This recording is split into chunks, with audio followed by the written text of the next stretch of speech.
All right, welcome back to the Elias Macko Show. Maybe it's time to dream again. I know some people have been dreaming after that Netflix documentary, Who Killed the Montreal Expos, came out just before the World Series. And there is someone who does have a plan, who is dreaming big.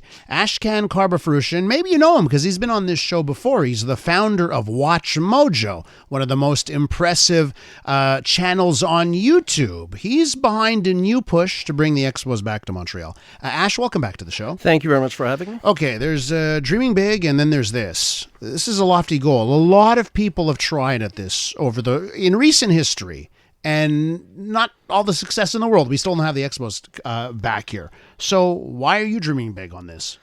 Well, a couple of reasons. Let's actually start off big and zoom down. So 20 years ago when the Expos left, I realized I was pretty helpless. But that's why I became an entrepreneur, because I was like, if you want to have any impact, you got to put yourself in the game, so to speak. So I saw you joke that the reason you became an entrepreneur is so that you can bring the Expos back. Exactly, yeah. So 20 years later, I started WatchMojo, yada, yada, yada. And, the world has changed. It's a new world order. This year, speaking of new world order, when I saw the Netflix documentary, Netflix is unrecognizable from what it was 20 years ago. And similarly, YouTube is unrecognizable. So being a problem solver, that documentary obviously stirred up some emotions, wounds, but I got over it when I went in 2012 to catch the Nats. For me, that was like kind of closure. The Washington team. The Washington team. I was on a business trip and I was like, okay. And but when I was watching, I kind of realized how much also Montreal has changed. I realized how much the sports, media, entertainment world has changed. And Montreal, I was like, okay, it's still, we have our lacunes. Everybody has certain challenges. But, I'm a proud Montrealer, proud Quebecois. But it's not really about just as a fan and emotion. So let's talk a little bit about why. I think this is really a sequencing and a matchmaking challenge. I'll explain. It's all energy, right? So water, like money, they have to flow somewhere. We live in an environment where investors have trillions of dollars, and some of it is actually not allocated. If you keep it in your mattress or in a checking account, you don't earn your fees. In an era of inflation, you put some in the stock market, you buy real estate, crypto, whatever you want. But sports teams, because ultimately demand and supply is limited, sports teams are very attractive, but most people, like I could invest in many things, but it's hard to get into like a special purpose vehicle to invest in a sports team, right? So there are now dedicated funds that are just earmarked to invest in these things, but they're basically global. And I won't lie, there's no bridge, there's no emotional attachment to Montreal. And over 20 years, I'm a nobody. I'm just a person like everybody else, but I've built this network.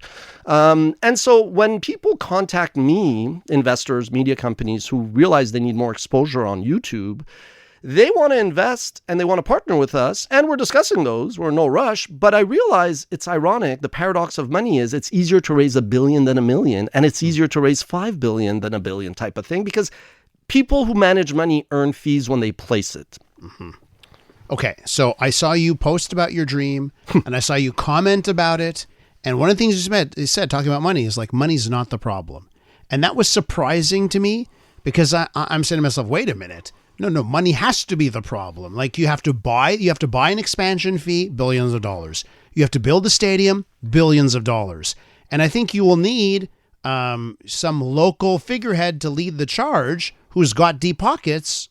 Do you have the pockets that are deep enough? Do I have $3 billion lying around? No, I do not. But that's actually, again, the paradox. If you are somebody who has a net worth of $10 billion, you did not get to $10 billion. You might have taken a risk initially, but with time, you actually become more risk averse. So the people that could write that check, if they are in Montreal, they won't do it alone.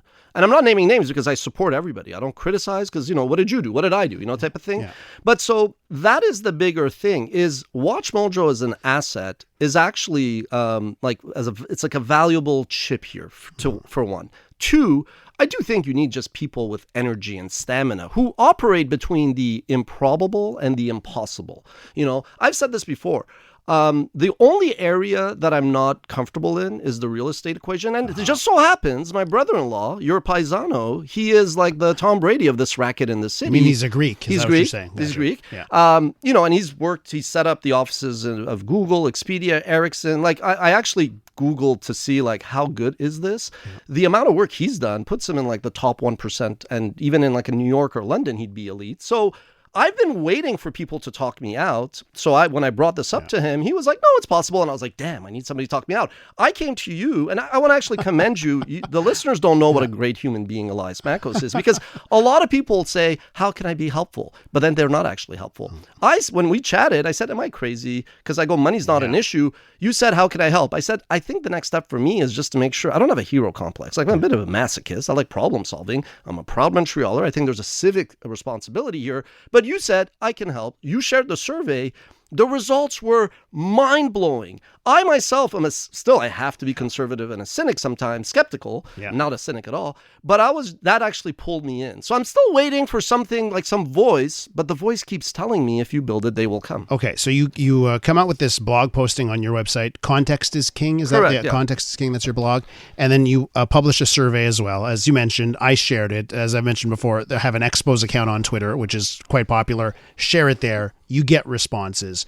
Has that been surprising? Mind-blowing. Like, there's so many, and as much as I'm transparent, I do feel like, along with WatchMojo, along with the access to investors, and also my contacts and the trust that media companies and broadcasters have over 20 years, that they're like, Ash is a capable, serious guy. Like, okay, maybe he's too transparent and maybe he's a bit too, high energy, but I understand confidential. I'm a credible business person as well, But the point was, the survey I realized is actually a chip, because when I contacted MLB just to say, hey, I'm not asking for any favors. This is who I am. This is my track record. This is why I'm interested. It's not vanity. It's not ego. It's really just like civic responsibility. And I do feel between us that the window will close, and we can talk about that. The most impressive thing that blew my mind was I said in one question, how far are you willing to travel? The most popular answer was over 50 kilometers and plus. That means people are willing to come from even further out than Saint Jerome and Saint Bruno de Montarville and all that. So says a lot. And I think MLB, as they look for expansion, they're like, okay, if we give a team to Portland, Charlotte, and or Nashville or wherever, that's good for them. But Montreal does give a window into la francophonie globale.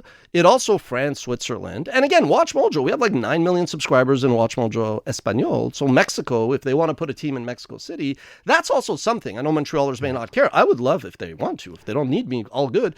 But I would love to blow up in a good way MLB, because I think that's what WatchMojo really brings. Okay, so you said something very interesting there, that you've reached out to Major League Baseball. Yes. All right, we're back here with Ashkan Karbasfrooshan. He's the founder of WatchMojo, one of YouTube's most impressive channels. He founded it and built it right here in Montreal. And now he's dreaming big. He's thinking about backing a bid to return the Expos to Montreal. Those are lofty dreams. Now, Ash, right before the break, we were discussing your bid, your plan here, and that you had reached out to people at Major League Baseball. I'm very interested to know, has there been a response? So first of all, it's not a bid. Let's just make sure the language is right. It's an exploratory process. So as much as I come across brash and very excited, I play by the rules and all that. So let's just make sure that is clear, that I did not say bid, you did. Now, so I emailed them, and I always say that like the generation that grew up on YouTube, the way we grew up on cable, this generation grew up on YouTube, and now they're decision makers, and they probably know WatchMojo, right? So I think when my email landed in their inbox, they probably thought, oh, maybe it's a marketing thing, maybe something like that. And as they keep reading it, they kind of like start to, their eyes, and it's like basically outlining, saying everything we've discussed. So this was just last week. And the reason was, I said matchmaking and sequencing. I don't like to waste people's time. I don't mind. I came up with an idea to like merge like Air Canada and WatchMojo, because I thought it would be a great travel lifestyle media, but that's harder. I'm not an engineer. I'm not a pilot, but sports I get. So when I emailed them, I just said, I just wanted to make sure that there was an option for you if you were interested, that this is what I've done. This is what I plan to do. And I told them that I do speak to a lot of investors. We currently have a ton of investors that want to work with us. And they understand in New York that it's easier to put capital, deploy capital on bigger projects. And I outlined a vision and all that. I think what they probably thought was both interesting. We'll keep it as an option. I think they're like, this isn't our timeline. Like they're thinking we got labor issues, we got the rights, and like 2029, media rights. And they're like 2029. I think the window will close because the values will go up. But they may, I won't lie. I want to, because there's maybe a few people that I will send this to. I do think they also think, well, this guy's very brash. Is he skipping a few steps? Is he like, hard to, manage, coachable? But I am. And those are not. But I just I do feel as a Montrealer, there's a bit of an urgency. Yeah. But are you taking a bit of a risk? Because I've always heard it's like the Fight Club line. Yeah. First rule of Fight Club, don't talk about Fight Club. Joining Major League Baseball, they like secrecy, and you're being very vocal. Well, what I'm doing is actually, to be fair, just exploring and gauging demand. I actually think that they probably are very analytics driven. Think of Moneyball. I also think that they've made investments in digital. I mean, MLB, their platform, Advanced Media back in the day, was like, before people don't know that Major League Baseball was a tech company. Yeah. And they invested in John Boy, and so I think they are probably like, okay, so long as he doesn't cross certain lines and say things. But again, I also have mutual connections, and I rarely ask because people usually don't deliver, and I don't like to bother people. But I asked a couple of my contacts who know, again, what I built with WatchMojo and our team pulled off is a challenge that is like 1,000 times tougher than, getting a franchise and building a stadium. And I mean that sincerely. See, that's I'm sure there are a lot of people who maybe have worked on bringing a team back to Montreal. No, it's really hard. Yeah. No, but it's hard, but the money isn't the issue. It's just the timing. And I don't even want government funding because I'm a citizen and I understand taxpayers would be very sensitive to that.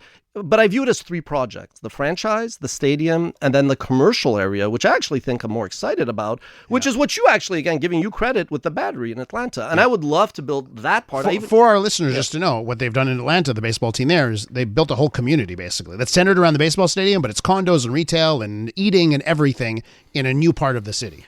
Eventually, I'd love to have a chat with the government, but I don't want to waste our time. But I think that is the thing that personally drives me more as a person. I've thought of building a school, an academy for entrepreneurs and restaurants. Even I could see the carousel, Tour du Monde. You have food from everywhere, but that's getting ahead. That's the dream. Here, it's just timing and sequencing. Listen, the one thing is there still a perception of Montreal as a major league city?